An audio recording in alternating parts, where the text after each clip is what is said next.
Bonjour, bonjour, bonjour à tout le monde. Bonjour, pasteur. Amen. Soyez bénis. Merci. Amen. Je rends grâce à Dieu parce que nous pouvons enregistrer ce culte. Et si Dieu nous fait grâce, vraiment, je prie que le Seigneur nous fasse grâce de publier la vidéo parce que nous allons commencer un travail dans combien de jours là? Jour J-3, d'accord? Et il est important que les gens sachent sur quoi se tenir. Amen. La Bible dit, mon peuple périt par manque de connaissance. Des fois, nous faisons des choses juste par habitude, sans comprendre quoi et comment. Amen. Donc, je viens rafraîchir vos mémoires quant à ce qui concerne la prière et le jeûne. Amen. Et peut-être aussi la foi. Alléluia. Ce ne sera pas des grands enseignements, mais au moins pour avoir l'idée de comment faire un jeûne ou une prière efficacement. Amen. Nous avons l'habitude de jeûner pour tout et pour rien, mais cependant, sans suivre les principes bibliques, les principes de Dieu. Amen. Ce n'est pas le jeûne qui change la situation. Vous comprenez? C'est la foi. Vous pouvez jeûner sans foi, vous allez ressortir comme vous êtes entré dans votre jeûne. Beaucoup de chrétiens sont découragés quand on parle de réunions de prière. Ils ne sont plus zélés. D'autres rétrogrades, même ils s'en vont dans le monde parce qu'ils disent que on a prié, on a jeûné, j'ai rien vu, rien n'a changé. On dirait que vraiment quand j'étais dans le monde, j'étais bien et depuis que je suis dans le Seigneur, c'est la cata. En fait, la Bible dit, vous ne recevez pas l'exaucement de vos prières parce que vous priez mal. Et les gens ne prient pas mal parce qu'ils veulent prier mal. Les chrétiens prient mal le plus souvent parce qu'ils ne savent pas déjà prier. Ils ne comprennent pas que la prière marche avec la foi. Le jeûne marche avec la foi. Et qu'est-ce qu'on appelle la foi? Vous connaissez l'explication dans Hébreux 11 à partir du verset 1. La foi est une ferme assurance des choses qu'on ne voit pas, la démonstration de celles qu'on espère. Ça veut dire en d'autres termes que je prie pour quelque chose que je ne vois pas, mais dans mes pensées, je reçois la chose. Je me vois en train de recevoir cette chose-là. Je ne marche pas par la vue. L'épreuve est devant moi. Mais la foi me dit que Dieu est un Dieu qui transporte les montagnes. Donc Dieu va transporter cette montagne au-devant de moi. Je commence à voir la montagne dégagée alors que physiquement elle est placée là devant moi. La foi, c'est croire quelque chose qu'on n'a pas encore vu. Amen. Mais dans son esprit, on voit la chose. Maintenant, quand on parle de prier, la prière, c'est une communication entre Dieu et nous. Nous communiquons avec Dieu. Qu'est-ce que nous communiquons avec Dieu? Il a dit, demandez et l'on vous donnera. Cherchez et vous trouverez. Si vous me cherchez de tout votre cœur, je me laisserai trouver. On doit communiquer avec lui. On doit le rechercher. Mais avec foi. Et lorsque nous entrons dans le jeûne est là pour activer notre foi, pour nous rapprocher du Saint-Esprit, afin de mieux exprimer nos désirs au Père à travers nos mots, nos paroles. dans notre dialogue, notre communication avec lui. J'espère que je me fais comprendre un peu. La foi est très importante lorsqu'on prie, lorsqu'on jeûne. Vous pouvez jeûner 40 jours.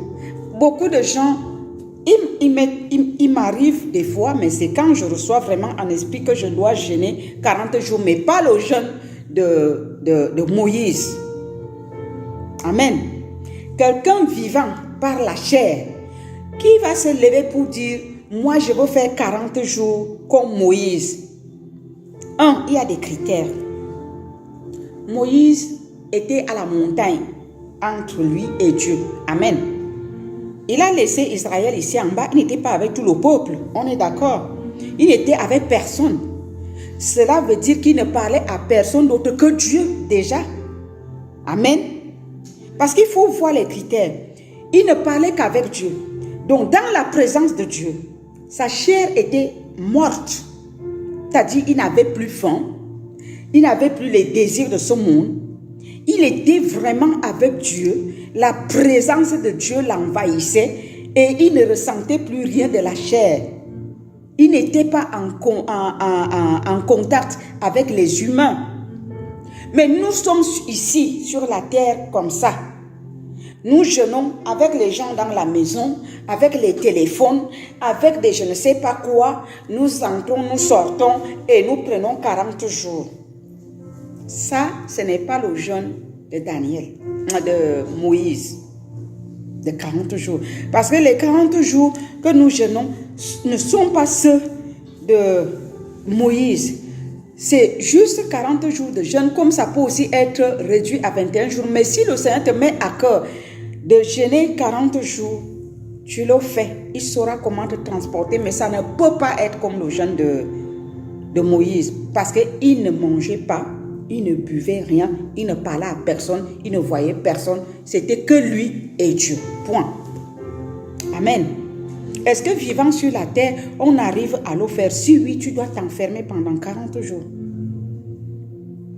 Seul, dans une maison où, si par malheur, tu ouvres la fenêtre et tu vois quelqu'un passer, Moïse ne voyait personne. Amen. Donc, si Dieu nous met à cœur de jeûner 40 jours, jeûnons nos 40 jours, mais ne faisons pas allusion que c'est le jeûne de Moïse. Non, ce n'est pas le jeûne de Moïse. Le jeûne de Moïse, tu ne vois personne, tu ne manges pas, tu ne bois pas et tu n'es qu'avec Dieu.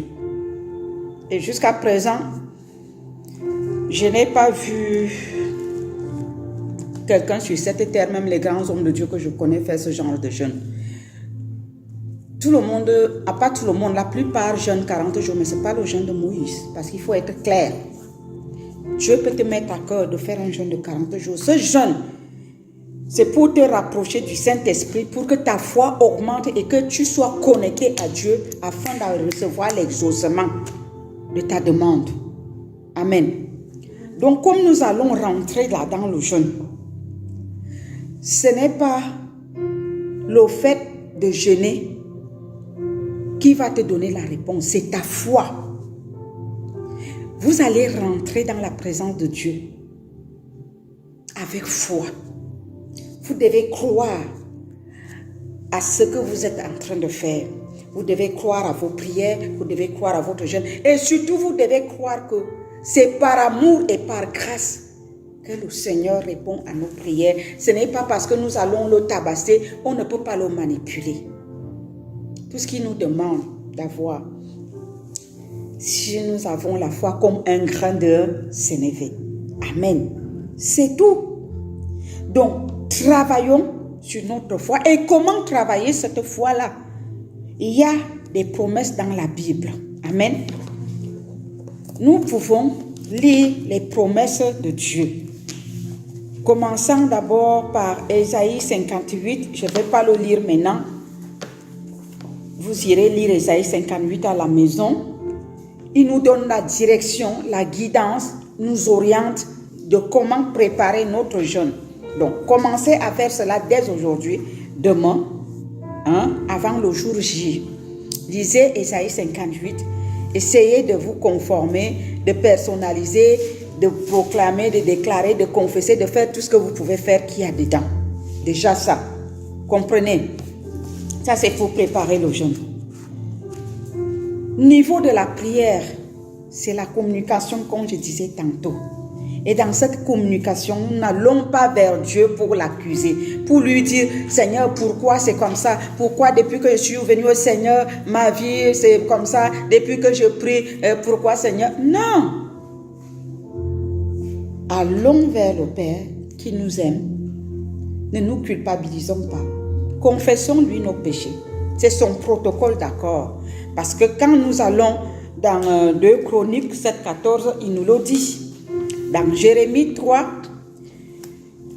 que nous pouvons lire. Mais je sais que vous connaissez ce passage, mais pour mieux situer le message dans son contexte, c'est mieux qu'on lise. Comme ça, ça va rentrer. Amen. Alléluia.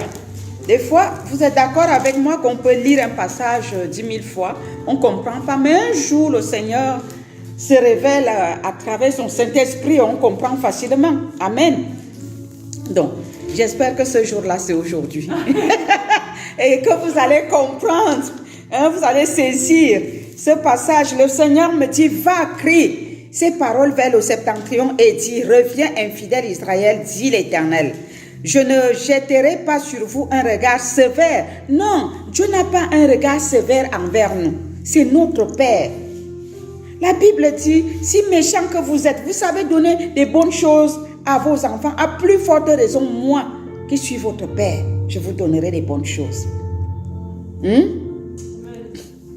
Car je suis miséricordieux, dit l'Éternel. Je ne garde pas ma colère à toujours. Il se met en colère, mais il ne garde pas cette colère-là à toujours. Reconnais seulement ton iniquité. Voilà son protocole.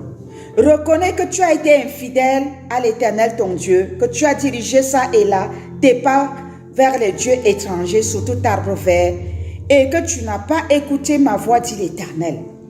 Revenez, enfants rebelles, dit l'Éternel, car je suis votre maître, je vous prendrai un d'une ville, deux d'une famille, et je vous ramènerai dans Sion. Sion, c'est la terre promise, c'est la ville bénite. C'est la ville bénie. Amen. C'est la terre promise des enfants de Dieu.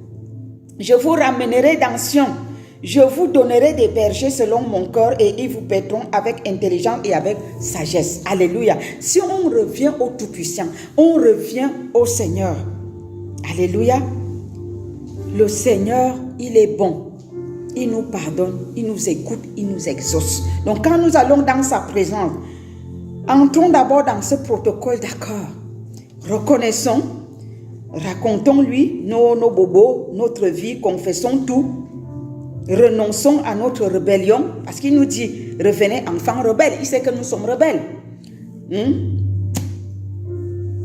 Faisons la paix avec lui.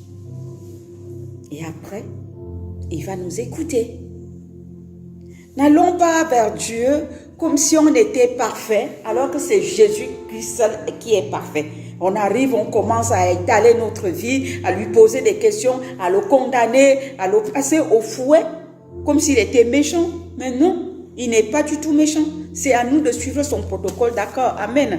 Chaque maison a ses principes et ses règles. Alléluia. Est-ce que tu peux arriver à l'hôpital? Tu es médecin ou infirmier. Tu dis, ici, moi, je travaille avec les chaussures qui font le bruit, avec les talons qui font cos, cos, cos quand je marche en tant que médecin ou infirmière. Non, tu dois mettre soit les baskets, il ne faut pas gêner les patients. Amen. Ou alors les pantoufles qui ne font pas de bruit. C'est comme ça qu'on les voit, non? Ils respectent le code de travail dans leur domaine.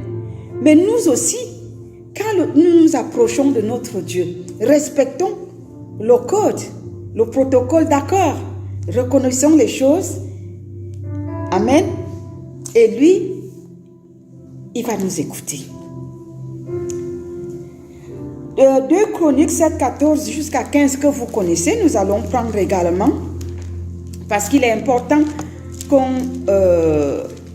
rafraîchisse nos mémoires avec ces choses. C'est important.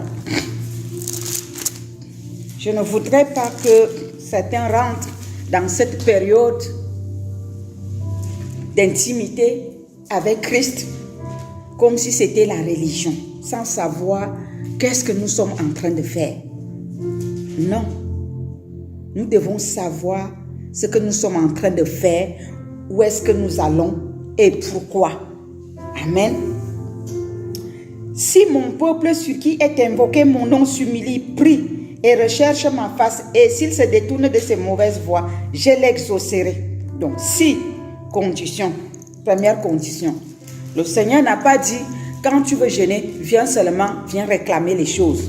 Il a dit, c'est au cas où, au cas où tu t'humilies. Ensuite, pour s'humilier, c'est comment? C'est avouer ses péchés, non? Ensuite, tu pries et tu recherches sa face. Donc, le jeûne vient en troisième position. Et si se détourne de ses mauvaises voies, la repentance. Seigneur, je jeûne, ce n'est pas pour recommencer. C'est pour devenir meilleur. Amen. Dieu dit, en ce moment-là, je l'exaucerai des cieux.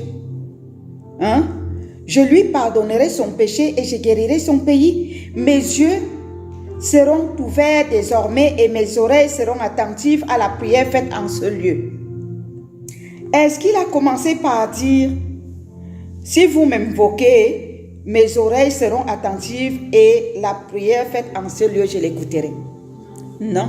Si. Donc, il y a un protocole. Nous devons respecter l'ordre et la discipline dans la maison de Dieu. Si nous voulons voir les résultats. Je crois que de ceux qui jeûnent dans le corps de Christ et qui prient, l'exaucement des prières varie entre 40, maxi 60%. Parce que les gens prient mal. Pas tout le monde. Mais quand on suit le protocole d'accord avec le Seigneur, ça marche. Je vous dis, ça marche. Jésus disait à Satan, il est écrit. Voilà un autre aspect de la prière ou de la communication avec Dieu. Il faut toujours rappeler à Dieu sa parole. Donc nous devons prier avec les saintes écritures, ce qui est écrit dans la parole. Seigneur, tu as dit ceci, tu as dit cela, je me soumets. Si mon peuple sur qui est invoqué mon nom s'humilie, Seigneur, je viens m'humilier devant ta face pour reconnaître mes péchés. Pour reconnaître que j'ai volé, j'ai péché, j'ai insulté, j'ai menti, je ne sais pas quoi, j'ai fait. Tu fais ce qu'il a dit. Maintenant, je te prie, Père, de m'accorder la grâce d'être en communion parfaite avec le Saint-Esprit dans ce jeûne que je vais prendre. Que le Saint-Esprit vienne me guider dans la prière. Car lui seul sait prier. Il sait comment prier. Il va m'apprendre à prier pour que je reçoive l'exaucement. Amen. Je rentre dans mon jeûne. Je sais que j'ai dialogué avec le Père. Je sais que le Saint-Esprit, mon ami, est avec moi. Il va m'orienter, il va me guider parce que moi, je ne sais même pas prier. Quand je vais commencer à prier, je vais prendre tout ce qu'il ne faut pas et pas au bon moment. Mais le Saint-Esprit sait cibler les prières. Il va me guider, il va m'orienter. Et je dois l'écouter, je dois le suivre. Et où dans la parole de Dieu. C'est tout ce que nous pouvons demander à Dieu. Si nous fouillons les Saintes Écritures, nous allons trouver un passage qui parle de ça et je m'appuie là-dessus. Amen. Je m'appuie là-dessus. Je commence à parler à mon Dieu. Maintenant, pendant que je lui parle avec ces Saintes Écritures à l'appui, je suis en train de prier, je dois avoir ma foi. Et dans ce jeûne, puisque le Saint-Esprit me rapproche de Dieu, il aiguise ma foi. Je dois croire, je dois penser, je dois concevoir dans mon esprit que ce que je suis en train de demander à Dieu, je vais le recevoir. Et je m'en vais chercher les passages bibliques qui parlaient de ça. Parce que Dieu dit, que si vous demandez avec foi, il fait quoi? Si nous demandons les choses selon sa volonté, il fait quoi? Il nous les donne. Et si nous prions l'Éternel Dieu Tout-Puissant au nom de son Fils Seigneur Jésus-Christ, il nous accorde ce que nous lui demandons. Donc, il y a des passages, je dois m'appuyer dessus. Et ça booste ma foi. Je prie donc avec assurance, sachant que ce que je suis en train de faire, ça vient de Dieu. C'est écrit. Je vous dis, il y a des fortes chances que je ressorte de ma prière. Avant même de finir mon jeûne, j'ai déjà l'exaucement. Amen. Ce n'est pas magique, c'est plutôt spirituel. Il faut suivre les principes et ça marche. Jérémie 29, versets 13 à 14. C'est important de comprendre ces choses parce que après les gens ils sortent du jeûne, rien n'a changé. Bon, ça devient comme une petite religion. On jeûne parce qu'on a dit qu'on doit jeûner. Non, tu dois voir les résultats de ton jeûne, de tes prières. Tu dois voir les résultats. Regardez, l'autre jour, nous étions en train de jeûner. On était encore en plein dedans. Le Seigneur a suscité 3 pays avant de terminer le jeûne. Amen. Parce que les principes étaient respectés. Je vous avais dit, vous allez dire que comment le pasteur est scotché sur ce passage c'était Somme 2, verset 8.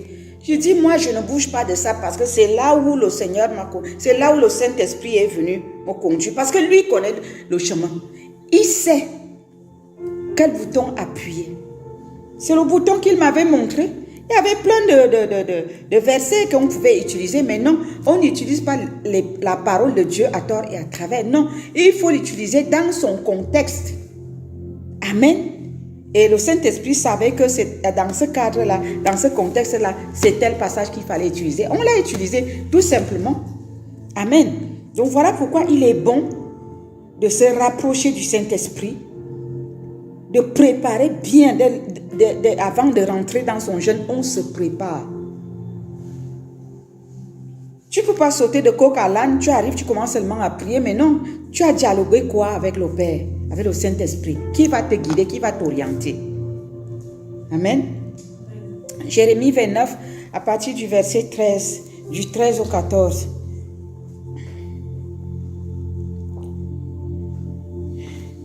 Je peux même lire à partir du verset 11. Parce que Dieu a les plans de bénédiction pour nous. Amen. Car je connais les projets que j'ai formés sur vous, dit l'Éternel, projets de paix et non de malheur. Vous comprenez? Ça, nous devons nous tenir sur des pareilles promesses, des pareilles paroles. Et dire à Dieu, Papa, tu as dit que tu connais les projets que tu as formés pour moi. Les projets de paix et non de malheur, afin de me donner un avenir et de l'espérance. Il faut personnaliser la chose. Tu communiques avec ton Père. Il ne faut pas dire, la parole dit, car je connais les projets que j'ai formés sur vous. Vous qui? Il s'agit de toi et de Dieu. Amen. Il s'agit de toi et de ton Père. Mais parle-lui comme tu parles à ton Père. Il dit, car tu dis, je connais les projets que j'ai formés sur vous. Seigneur, tu connais les projets que tu as formés sur moi. Les projets de paix et non de malheur. Afin de me donner un avenir et de l'espérance. Voilà pourquoi je viens t'invoquer. Et je viens te prier. Je viens te prier. Exauce-moi. Je te cherche. Laisse-toi trouver par moi. Car je te cherche de tout mon cœur. C'est un dialogue, c'est une communication. Vous comprenez? Personnalisez la parole de Dieu quand vous priez.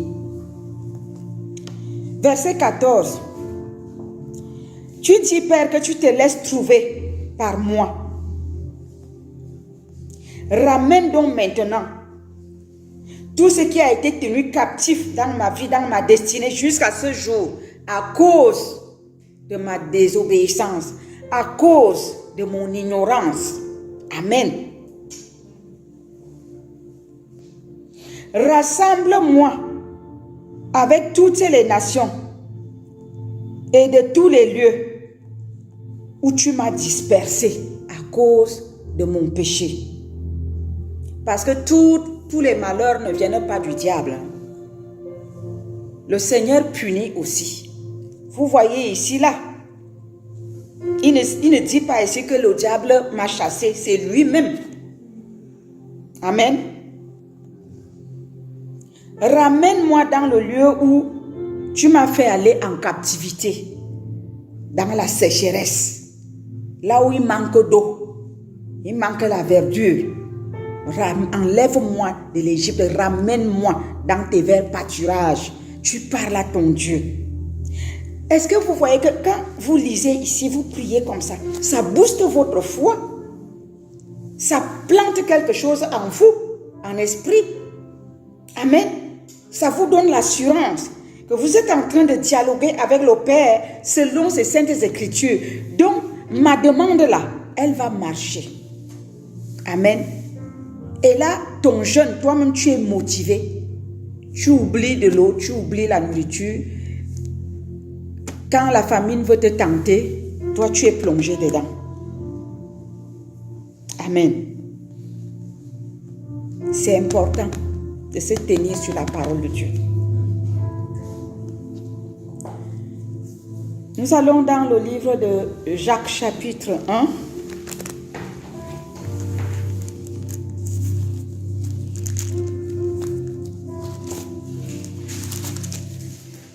Le Seigneur répond par sa parole.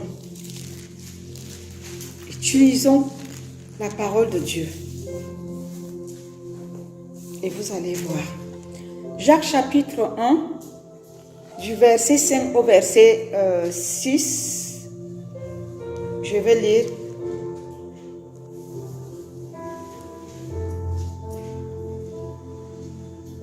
Si quelqu'un d'entre vous manque de sagesse, qu'il la demande à Dieu qui donne à tout simplement et sans reproche, et elle lui sera donnée. Mais qu'il la demande avec foi. Avec quoi? Avec foi. Avec foi, toute demande auprès du Seigneur, c'est avec foi. Il faut croire ce qu'on demande. Il faut croire à sa demande. Il faut croire à son exaucement. Il faut croire que le Père est là, il te voit. Nous venons de lire. Il a les plans de quoi? De bonheur pour nous. Et non de malheur. Donc, quelqu'un qui a les plans de bonheur pour toi, quand tu lui demandes quelque chose, est-ce que tu vas douter?